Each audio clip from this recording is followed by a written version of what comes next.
Well, folks, it seems Donald Trump is getting hit with the literal wrath of God. Let me explain. Because after this humiliating display from yesterday, where Bishop Marion Edgar Budde called out President Trump and J.D. Vance at the National Cathedral for their immigration policies, not only did she then go on today to national TV on CNN to double down and strike back against Trump and his policies that are vehemently antithetical to things the Bible preaches, like loving thy neighbor. She didn't get to not cheating on your wife, but the vibe is there. But on top of that, she is not the only one. In fact, more bishops, including the U.S. Conference of Catholic Bishops, came out to slam Trump and raise more concerns about his policies. And I have all of that coming up for you, but real quick, just take a listen to how Donald Trump reacted when asked about that humiliating service. Mr. President, what did you think of the sermon? What did you think of the sermon?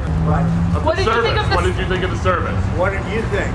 Did you like it? Did you find it exciting? Not too exciting, was it? I didn't think it was a good service, no. They could do better, man. You could tell he was pissed. And I don't know about you, but I've never been to a cathedral where I sat through a service and I was like, yeah, that wasn't exciting enough. Jesus didn't come off the cross. Not sold. But let's start with the former of those stories here and then get to Bishop Budde on CNN. Because today, the United States Conference of Catholic Bishops issued a statement taking aim at Trump's executive orders related to immigration, saying some provisions contained in the executive order, such as those focused on the treatment of immigrants and refugees, foreign aid, expansion of the death penalty, and the environment, are deeply troubling and will have negative consequences, said Archbishop Timothy Broglio, president of the USCCB. He also went on to emphasize that, quote, no matter who occupies the White House or holds the majority on Capitol Hill, the church's teachings remain unchanged. Now, I have my own thoughts on this as a not very religious person, but I'm curious to hear your thoughts in the comments. I mean, is this something that you think they should say, that they should take a stance on? Do you agree with the bishop? Because typically, right, there's supposed to be this separation of church and state, but we live in very, very weird times. And it also seems like on the right side of things, Christian nationalists, evangelicals, they don't have a problem inserting their political views, or rather forcing them down people's throats during mass or sermons or whatever you may have it. And as dumb as it sounds, folks, I kind of honestly wouldn't put it past Trump to try to remove the tax-exempt status of churches or cathedrals or whoever,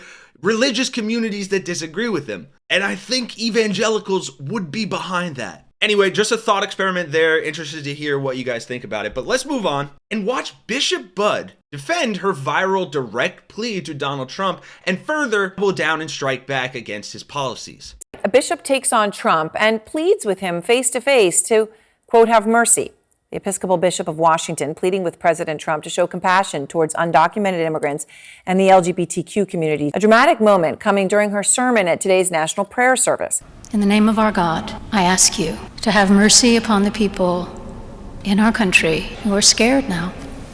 Your tone there, so serious and genuine. You see him, he's stone-faced, he then looks down, but he's listening to every word you say.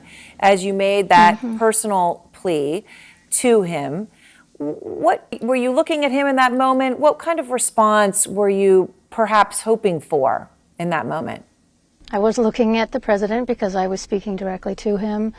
I was also, frankly, as you do in every sermon, speaking to everyone who was listening through that one-on-one conversation with the president, reminding us all that in the people that are frightened in our country, the two groups of people that I mentioned are our fellow human beings, and that they have been portrayed in all throughout the political campaign in the harshest of lights that I wanted to counter as gently as I could with a reminder of their humanity and their place in our wider community.